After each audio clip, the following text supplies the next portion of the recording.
How to do big deals starting from day one. That's the topic of today's show. This is Todd Toback, and I want to welcome you to the next episode of the No Limits Real Estate Investing podcast. Real excited for today's show because we have Joseph and Ryan, our partners in Alabama, and they've been absolutely pouring some amazing knowledge on our listeners, and they are back today. But before we jump into today's insights and learning from Joseph and Ryan, if you have not been to our site, head on over to nolimitsrealestateinvesting.com/script. And there you can download the exact script that we use in our business every single day to talk to motivated sellers. If you don't know what to say it, how to figure out if a seller is motivated or not, you've got to download this free tool. We use it every single day. And if you use it, it's going to really give you a clear picture of who you need to spend your time with and who not. And it's who not to. And it's also going to give you a ton of confidence and put more money in your bank account. So go to nolimitsrealestateinvesting.com/script to download your copy today. So today we've got Joseph and Ryan, my partners in Alabama, super excited. They are absolutely crushing it. And we really talked about today's episode. And it was really interesting when I saw it on the spreadsheet on how to start doing big deals from day one. So before we jump in today's show, guys, what prompted you to think of this episode? It's just something that we've implemented this year. Last year, we got stuck in that rut of doing smaller deals, and it was a time suck. And we've just seen a massive shift in our thermostat and just the whole culture of just thinking bigger this year. So I just think that's what a lot of people struggle with when they first start out is thinking big. So yeah. Well, let's talk about the pain first, right? Because I know we're either motivated by pleasure or pain, right? And I think a lot of times we get caught in these comfort zones, and really it's the pain that really says, I've got to make a change here, right? So let's talk about the pain of doing small wholesale deals. I mean, wholesaling's become very popular this last 10 years, right? And everyone, it seems like, everyone's talking about wholesaling or flipping their house for, $3, $5, $10, $15,000. Tell me a little bit of the pain that you guys were experiencing that first year of business dealing with those size deals, and how small were those deals those first year? Like 1,500 to up to 55,000, but mostly it was in the $7,000 to $15,000 range. And some of those smaller ones, it was kind of deflating. But even back when it was just Joseph and myself, we do all that hard work. Joseph's on the phone all the time talking to the real estate attorneys, and then the sellers back and forth trying to get the thing to a closing. And we finally get paid, and we want to celebrate, but the business is hungry, and it takes most of it. So that was kind of they call it the wholesale hamster wheel. That's kind of the sense, position we were in. Yeah, and you're working overtime, you're grinding to make a couple grand. You're having to deal with tenants, and it just, if you change that mindset to think bigger, it takes just as much effort. Okay, so here's my question here. Because I know when we first started working together, you had some of these deals on the board, right? And even some of them for $1,500 or $2,500. And I'm looking at these like, dear God, we are definitely better off working at McDonald's here at some point. So, underneath, are you, was there a point where you're like, should I be doing these deals before you really got the confidence to go after bigger deals? I just want to dig into the mindset and the fear a little bit, right? If we can dig into this, right? What, are you thinking beforehand, should I do this or no? So actually, I think that there's a common teaching out there is that just get a deal and try to make $5,000. That's kind of like the general overall teaching, unless you dig into somebody like your coaching program. So I think we were just running and gunning so hard that we just took what we thought was the norm. Okay. Yeah. I mean, and when we first started out, we thought 5,000 was a big payday. But then as we grew and we started making bigger and bigger paydays, we're like, why were we working so hard to make $5,000 when we can make 50, 60, 70? You do all this work and then you make $5,000. It's just not, that's how you go out of business. And there might be a mindset shift that has to occur for a lot of people like myself. I came out of a clock puncher kind of job. I was working as a nurse, so I had to be somewhere. I was trading my time for money, right? So when you get into wholesaling, it really doesn't feel like a ton of work because you're just talking to a few people, and then you get this big check that shows up. So it seems like you didn't invest a lot of time into that money. So $5K looks like a lot compared to my nursing paycheck, right? So you kind of just get stuck with this false sense of security. Yeah. With all deals. So it's interesting because you're right. Some people, we look at that gross paycheck and you're like, oh, $5,000, that's a lot of money. And that is a lot of money. Except when you've got, $3,000 worth of expenses, right? You've got a business now that's you said it like it's thirsty. Man, she is thirsty.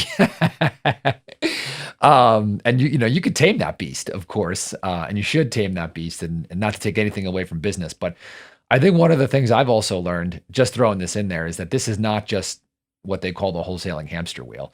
This is every business in any industry. So if sometimes people say, oh, well, the thing about, wholesaling is that, it's like, it seems like, oh, you're spending, $3,000 to make 10. Well, that's every business, right? You have to increase your income, increase your margin, and decrease your expenses. And you're always trying to do both simultaneously, right? And so one of those ways to increase your cash flow is to do bigger deals, right? That's a way to increase your margin by keeping your overhead the same. So I know we've talked a little bit on the show. Let's talk. I want to jump to how to do big deals and why, right? Why? And if you guys could say, okay, well, why don't we go this? So when you were first moving off these deals, right? Initially, because now, we are crushing it, right? We're crushing it, but there was a delay in letting go of some of these. Can we kind of talk a little bit about, what held the holding on, right? The holding on, because, we started going over the pipeline and all of a sudden there's still like, hey, how much time we're stuck on this deal? And we're like, oh, well, how much we're making on this? Oh, well, $2,500. So what do you think caused that delay? Because I don't think that this was just a Joseph and Ryan growth issue. I think this is an everybody issue. And so I think you can really share that with the people who are listening today.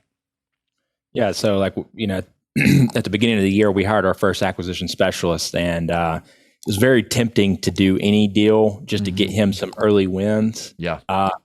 But as we went on, we found, we realized it's more rewarding to do bigger deals for him too, because he, not only does he get paid more, but the business has room to grow, and we start doing bigger deals together. So I think we were just holding on to those little $15,000, $2,000, $5,000 deals to at least get him some early wins. But we actually should have started thinking big from day one. If we would have done that, we could have done even more. That way, it would be ingrained in him to spot good deals instead of trying to create deals out of crappy deals. Yeah. Got it. But yeah, and he has since gone on to be we call him Kyle the Assassin because he's taken down some good deals. That's awesome. So at any point were you just like, I don't, though, because first of all, I think, Joseph, you brought a really, really good point, is that when you bring on people and you have to lead, oh man, you are forced to grow, right? Because like all eyes are on you. And so if you've got a business and let's say you're willing to live on peanuts and you don't want the world to know what, that you're doing that, right? But now it's like you bring on people and now you're kind of exposed, right? Mm-hmm. You're exposed. And so this guy, who's let's say he has a job and he's making $4,000 or $5,000 a month.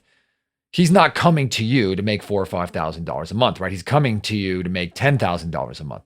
And so you have to create a path to do that. Now, by the way, if you're listening to this and you're like, oh, we're hiring people and, you guys are trying to build this big company.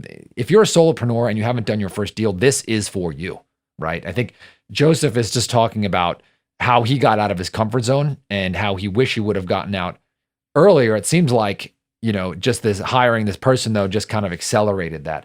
But going back to this, and this is where I really like to dig deep. Why do you think, I think I know in the back of my mind, when you had some of these smaller deals, you were hesitant to let some of them go?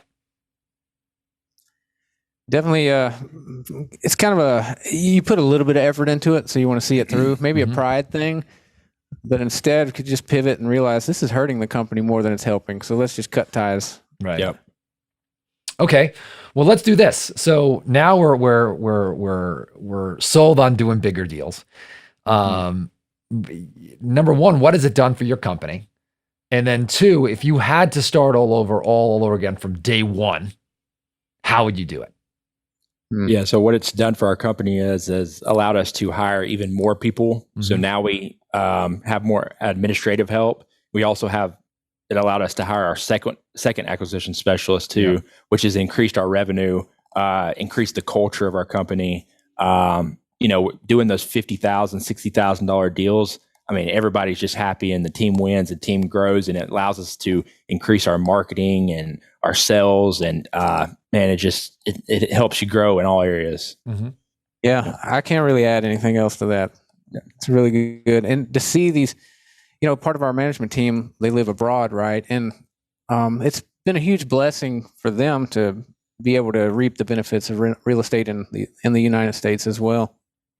Awesome. Hey, by the way, and I'll say this again at the end of the show, if you'd like to joint venture with us in Birmingham, Alabama, Joseph and Ryan have a phenomenal disposition team. They get the highest price you could possibly get in that market. They have a deep network, a deep team. Email, is it Angela, by the way? Yes. Yeah, Angela at forwardinvestmentgroup.com. Just send an email and say, put JV in the subject line, and someone on the team will get back to you. We would love to help you close a deal over there or partner with you in some way. If you're looking to be an acquisition specialist and close deals either virtually or on the phone, we are hiring in Alabama. So check out Angela, or just send an email to Angela at forwardinvestmentgroup.com. We'll drop that here at the end of the show. So that being said, we're starting over on day one. We're excited to do big deals. We want to stay away from the small deals. How do we start, right? You're a newbie, you're hungry, or maybe you've been struggling on that hamster wheel. We want to learn from Joseph and Ryan. How do we do this the right way? So, one thing I would do is, hire the administrative stuff out so you could focus directly on sales. And I would also get into sales training, because the training is going to allow you to negotiate deeper, negotiate harder, figure out the pain points of what these sellers are going through, and also just say no to the small deals. And because it takes discipline to say no to those small deals, but just think big from day one, and you'll be able to see those big deals come in. Yeah, I would. I'd like to go upstream a little bit, and so most of us come into this situation or the scenario we're talking about fresh off of YouTube University. So we've got like 100 different teachers in our head swimming around. So I would sit down, take the teaching, the method that works best for your situation, and write it down, make a plan. Because you can go launch out into that massive action, but if it's not directed massive action, you're going to waste a lot of time and a lot of money. So I'm sorry, go ahead, Ryan. The planning phase is huge, but don't spend too much time there. No, I think you bring up a really, really good point. I mean, you mentioned there's 100 teachers out on YouTube, but one thing I recommend, and that drives me nuts, right, is if anyone's working with me, I'm like, look, shut out everything else, right? You want one teacher, right? One teacher. It's funny right now. I'm really working on my strength, and there's a million different ways to get a six pack, right? Some guys are like, no carbs, go all keto, never eat a piece of bread again, and that guy has a six pack. And there's another guy who's like, what are you talking about? I eat, 30, 40% of my diet is carbs, just be consistent and eat lots of protein. You're great. And then you got another guy who's weighing every single ounce of his food. But meanwhile, all these guys look great. And I think that they all have one thing in common, is that they all have a method that they are following, and that they're extremely consistent. And it is just laser focus on that. And by the way, I want to really just give you guys props, because your growth and the business is just starting to explode because of that laser focus. I know sometimes we chat, ideas will come out from outside, people, and I'm like, no, we're just doing this. And you guys really take that to heart. So if you're listening to this, I would really model what Joseph and Ryan are saying here, and that's pick one teacher, stay laser focused. Do not get distracted. Don't take a win just to get a win, right? Because it's going to be at the expense of something else. Okay, so Joseph, next tip. You're first starting out. How do you do big deals? Big deals. focus on the revenue producing activities. A lot of times you can get bogged down in like the day-to-day stuff, worrying about your logo, worrying about, the little Mickey Mouse stuff. You just focus on sales and converting at a high level and negotiating and figuring out the pain of why sellers are, selling, not just taking those easy wins, like I said. So that would be mine. Just focus on sales and the high income producing stuff. Okay. So number one was get administrative help, right? Number two was focus on sales trading, right? Yes. And then that was the second one that you just mentioned. Was there a third? I would just say get really disciplined and get laser focused on thinking big in all aspects of your business. If you hire an acquisition specialist, you got to train them to think big, and that's all going to come from just hardcore discipline every day. So, All right, so let's talk about the thinking big. Okay, so let's get really, really specific because it's really easy. People say, "Oh, well, think big, think big." Yeah. What does that actually mean, right? I'm a new wholesaler, and I'm like, okay, I like what Joseph and Ryan are saying, right? Before the idea of doing a $7,500 deal, that was really appealing to me. But now I want to do a big deal, right? A, what does that mean? And then two, how do I now think big? Like what is it? Is it a practice? Is it a habit? Is it something that you say to yourself? What is that? Yeah, I know a lot of people underestimate what it takes to do big things and reach their biggest goals. You just got to think about, is a $5,000 deal going to get me to my goals, or is a $50,000 going to get me closer to my goals? $50,000 is more of like a life-changing thing. So you kind of have to go back to your why and and find out why you're doing what you're doing every day. And that'll drive you, you should always think back to that when you want to give up. So. Got it. I think I really, really love that because your point is you're asking yourself these really, really, really tough questions, right? Mm-hmm. Is what I'm doing going to get me to my goal? So I remember looking at those deals and, like your 2,500 or 3,500. And I think we had a conversation. We're like, okay, so how much time is this taking? This thing is, I remember, I think it was Ryan is like, oh, this thing is taking us like 20 hours. And I think it was like $1,500 on the table. And we're like, so if we keep doing this, right, this thing right here, right, are we going to get to our goal, right? And I think that negotiation and tough questions, and by the way, it's funny when I have an outside perspective, somebody asked me that. It's brutal, but it is awesome. It is absolutely awesome.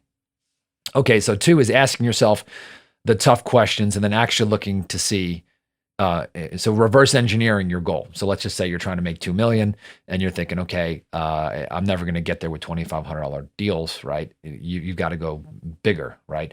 So for me, it's interesting. We were talking about one of our territories. We're like, okay, well, how do we do 5 million, in this territory, right? We were thinking about that. In this one territory, how do we do that? Well, that's easy, right? You just have to do four $40,000 deals a week. Right, you got. I'm sorry. That's two $40,000 deals a week, right? So that's 8160, 320 times 12, and that's going to be a lot of money, right? Yeah, pretty good. Yeah, right. So, but that's if you have the calculator, that's what it's going to do. So, I think that's going to be really important is that reverse engineering. All right. So then, what's next? Let's go back to the question again. Well, we're talking about, hey, you're just starting out, right? And how do you focus on big deals versus small deals? I would also add, increase your actions too. So that's the hard part. Yeah. So say if you're making 10 calls a day, you really need to be, do 40, outwork people and increase your actions. Cause it's going to take more, I would say, actions to reach the big, really big goals, I think. Yeah. Because it just you got to work hard. You got to put in the effort, and a lot of people can think big, but they don't put in the action. So I think you got to follow up with massive action. That's it. Yeah, that's one thing I'd like to hit on because anybody can sit down and write out a plan. But did you get crystal clear on your plan? Did you have like some goals attached to each stage of the plan to what you expect the outcome to be? And also, are you planning to sit down and reflect on how that project or that property turned out and look for those errors or areas you can improve on. So always reflecting is going to be huge too after you get started and get your first deal and get some money coming in. Okay. So let's go back to increasing productivity, or your what you want to call it, output. Yeah. Because I'm really, really big on this, but I think we missed you mentioned that, but I don't think we're getting to the root issue, right? Of increasing your output, right? Because, well, my perspective, why do you think that increasing your output, by the way, increases big deals? I would think it'd go back to it being kind of like a numbers game. The more mud you throw against the wall, the more opportunities you'll get. Mm-hmm. But if you have a small output, you're going to have small input, you're going to get a small output. Yeah. Exactly. It's like in accounting, they say garbage in, garbage out, right? Small input, small output. But if I had to add to that, it would be, if you have a few opportunities, you're holding on to those small opportunities for dear life. And just psychologically, you're like, I can't walk away from this small opportunity because it's the only paycheck I have, right? But if you are pouring out opportunities and you're like, right, you're going to have all this confidence because you are generating leads, right? Every single day, every moment, it's just going like drip, drip, drip, drip, drip. They're coming in and you have the ability to say no, right? I mean, if you're a free agent in, there's some people who, let's say in football and you don't have any teams vying for your services, right? You're going to take the first contract that comes your way. You're going to sign for the league minimum. Sorry for the sports analogy here, right? But if you're putting out a ton of touchdowns and you're racking up the yards and you're well known, you have a lot of opportunities, you're going to have a lot of teams vying for your services. And now you're going to be able to say, okay, I'm not going to sign with this team. I'm not going to sign with this team. I'm not going to sign with this team. Well, no, I'm going to sign with this team for this giant, massive guaranteed contract versus having the scarcity mentality of saying no to these other things. And so the more that you put out, right, the more confident you will be because you have what they call, there's a book, I think I mentioned this in one of our last shows. It's called Getting to Yes. And it's called a BATNA. And it's the best alternative to a negotiated agreement. So a best alternative to negotiated agreement gives you power and confidence, knowing that if you can't do business with this person, that the next one is just coming down the line. Ironically, when you have that attitude, the person that you thought you were walking away from now becomes more pliable. And actually the small deals can turn into big deals, which I love. All right. So how many more points do we have, Joseph, before we wrap up? I think that was it. I think we nailed them all. Okay. Well, awesome. So now you're first getting started. If we can review these.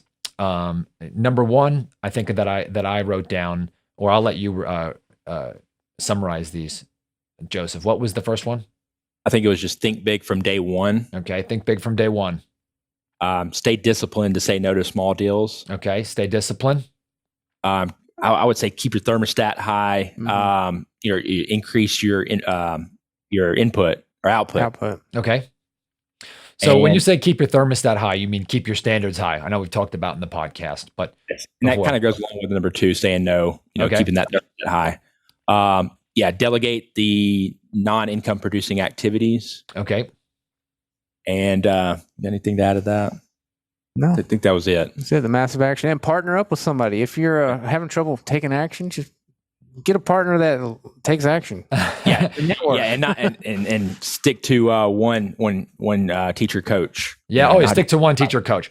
So that's where I'm going to this, by the way, and I'm really heavy on this. Is that if you got to be around other people who want to do big deals too. Your environment is going to be huge.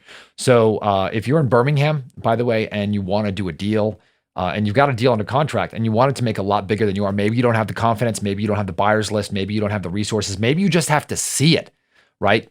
Contact Joseph and Ryan and they will either partner with you on the deal and help you dispo it, sell it, maybe they'll buy it themselves, or they may even help you go out there with a seller and close it themselves, right? And you can watch the masters in action. So if you've got an opportunity on a possible lead, or you've got a contract, or maybe you want to work with Joseph and Ryan, you just want that proximity, which, by the way, proximity is one of the things that I'm going to add to this, right? When you're around people who are doing big deals, you're going to want to do big deals. So if you heard there are 2 acquisition specialists that are working with them, they just can't help, right? They're in that environment and they're forced and the pressure is there. They're going to make more money. So if you want to be in that proximity, email Joseph and Ryan, and that is Angela at forwardinvestmentgroup.com.